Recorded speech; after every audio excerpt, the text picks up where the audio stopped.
Hello once again, it's your boy That's No Moon, and we're on Dathomir, one of the coolest planets in Star Wars lore in my opinion, home of the Nightsisters, and in this one we're going to be taking on the Nightsisters against the Jedi. Pretty tough faction. Now I was absolutely convinced that it was going to be a Jedi Knight Revan lead and there was going to be Jolee in there, or even Jolee Fish Dough if you remember him from the Padme event. But yeah, essentially we're up against a GMY lead, which I'm a lucky owner of, which was probably superseded about a week later after I put the Zeta on, because Bastila Shan Light Side and Jedi Knight Revan came along in pretty quick succession, so he just doesn't get used anymore. Did try this with a DACA lead, and I'll go through the leaderships available to you on this event, or the ones that I feel are useful. You can pause it here if you do want to have a look at them properly. Bottom left is going to be DACAs, bottom right is going to be Asajj's, and then top left is going to be Mother Talzin's. Now I went with Mother Talzin's. I know it is very doable with an Asajj one as well.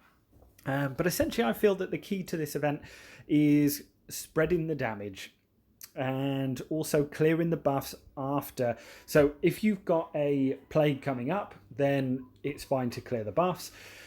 The 3 Zetas I do feel are necessary in this event, and there are a lot of newer players who watch this as well. So I know we probably understand a lot of these, but Plague Bearer, bottom left, Old Dacker's one, and Rampage as well are going to be the 3 Zetas. The leadership that we're up against is going to be the Grandmaster Yoda one, so this is going to be an extra 30% tenacity, so clearing that's quite important. Whenever a Jedi resists, it's going to get 30% turn meter, a crit chance up, and 2 turns. And when you think they're going to be revived as well after 10 turns, is fairly ropey actually, and it does take a little bit. There in the bottom right as well, you will see turn order. Now the first time I did this, I didn't actually put this in right.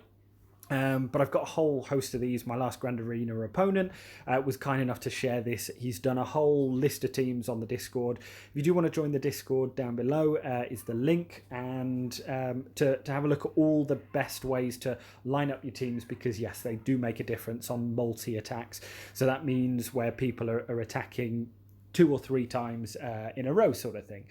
So here is a fairly good place to jump into it.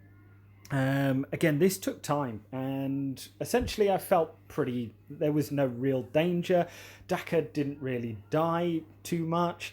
There's a couple of runs where, she did get hit and people targeted her, and she had healing immunity. But otherwise, it sort of wasn't too bad, and it was just more about timing. And for me, it was more about the plague. Obviously, every time we're going to kill someone, it should be ramping up Asajj's Zeta. So we should be getting more damage, etc. But each and every time I have an opportunity to kill someone, I will be doing so. Again, I'm going to get a little bit more turn meter each time with Asajj and I think Talzin a lot of the time. And again, I'm not really too bothered about keeping them alive. I'm just going to keep spamming and going from there. And again, there doesn't feel like there's any super secret tactics. It just kind of feels like this is one of these where you've just got to kind of brute force your way through. But Nightsisters, great faction. But as I said, they don't have to be like super geared. Okay, now we're getting some good progress on the plague, and there again we're able to bring them all back to life. Nice big hit there, get another kill. Now Ki-Adi-Mundi is probably the actual tough hit, like more so than Kenobi. Weirdly, he's like pretty tanky in this one. Okay, there we go. Let's try and get a kill off there. Okay, bonus turn there. Got a little bit lucky to resist that one. And stuns really do come into a big part of this as well later on when you're trying to finish off everyone.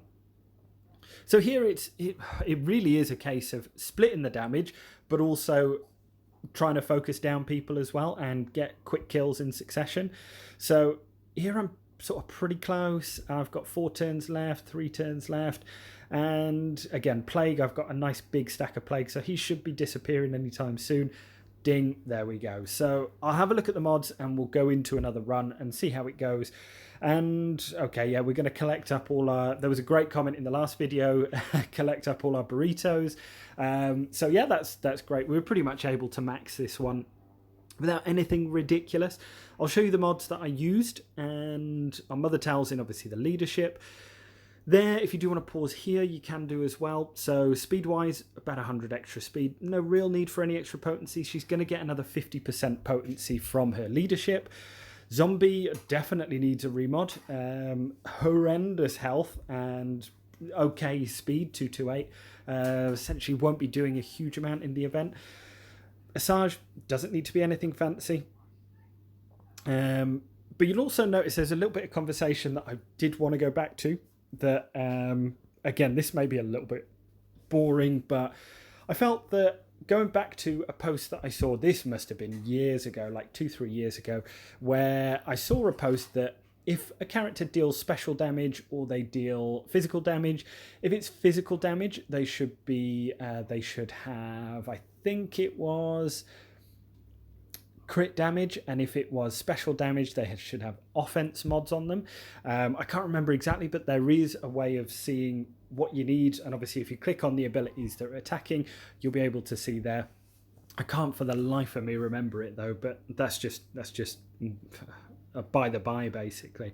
And also I wanted to say a huge thank you to everyone who's been supporting the channel recently with these Galactic challenges. Absolutely overwhelmed with the support.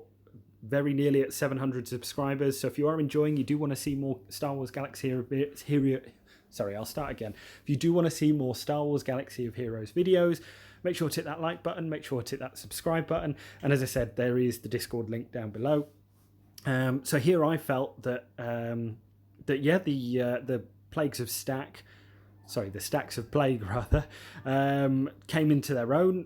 Each and every time we hit a basic with Talzin, it's going to hit everyone else with plague on them.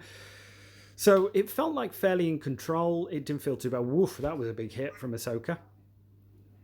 So I think I'll clear off the buffs and heal there as well. And having Grandmaster Yoda under stun, the two characters here that are going to add extra protection to everyone, which is super annoying, are going to be Yoda and are going to be Anakin as well.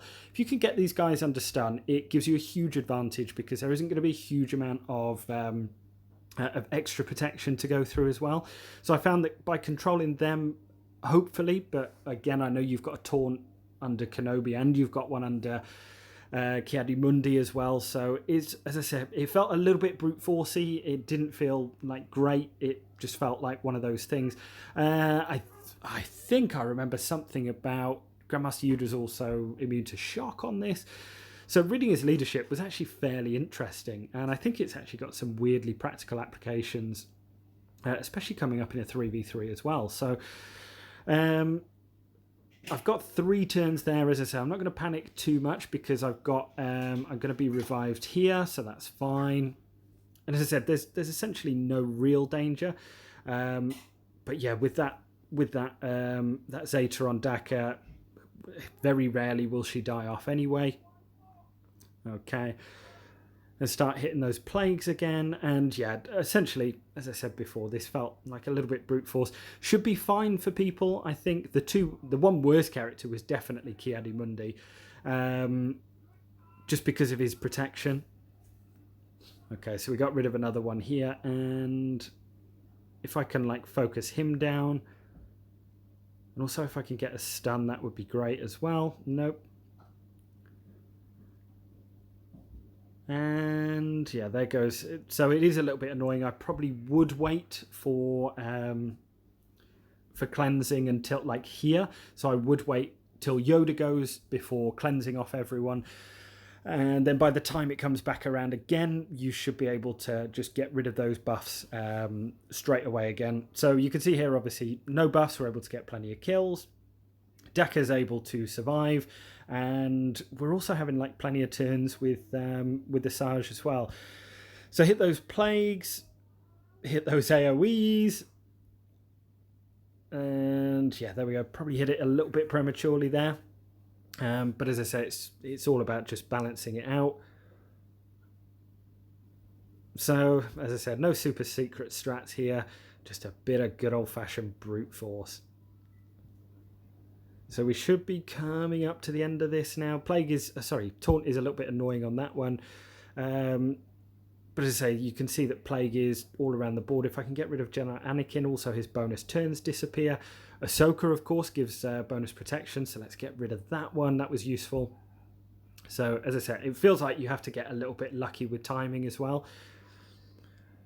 But yeah, a little bit frustrating, but hey, the rewards are worth it. 100% worth it. Finally hit an extra speed roll today.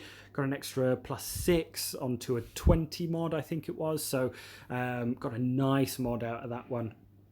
But yeah, this one definitely felt like it was a going to and from. But yeah, each and every time, like you'll see here, didn't do it that time because I was trying to get rid of General Anakin. But he's under stun there. Get rid of those buffs. We should be able... Oh, I forgot they actually came back that time. Yeah, let's bring you back. Let's go for a big AoE here. And each and every time, like the longer this battle goes on, basically Asage's AoE should be doing more damage as well. And there we go. Should get another kill here. Yeah, this, as I say, it's just balancing it out between bonus protection and also stripping off those. There we go. So decent bit of Plague around. The more Plague we've got around, the better, because it's going to hit more people. And see if we can wrap this one up. But yeah, it genuinely felt on a little bit of a knife edge the whole way through in terms of whether you do it or whether it just carries on in a big cycle. So yeah, a lot of it is unfortunately down to timing. Stuck under the taunt here. But yeah, a little bit of a frustrating one. But as I said, for me, the rewards are completely worth it. It might take you the first attempt. It might take you 10 attempts. It genuinely doesn't matter. Just have it on in the background. I mean, you may as well put it even on auto, in all honesty.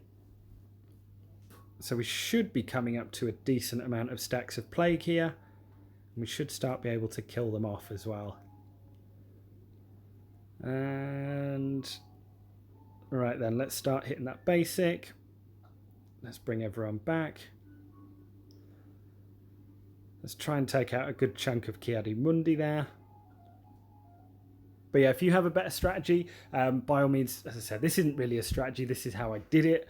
And hopefully you're able to get through it yourself. So if you have got a good strategy, let me know what you get through it as well. I saw this morning that a Gear 8, Gear 9 Nightsister team managed to get through Tier 6 of this event.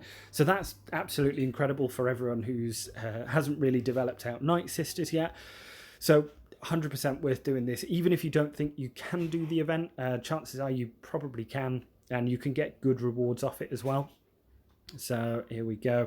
You see, the issue is as well, they get a lot of turn meter every time they resist. So maybe try and jack up the potency. That's one thing that I might do if you were struggling. So jacking up the potency just to make sure that they aren't resisting the debuffs. I don't think there's any way around it though. So good luck with it. Let me know how you got on in the comments. And as I said, I'll see you all next time. Best of luck. Go get that max loot as well. Cheers, guys.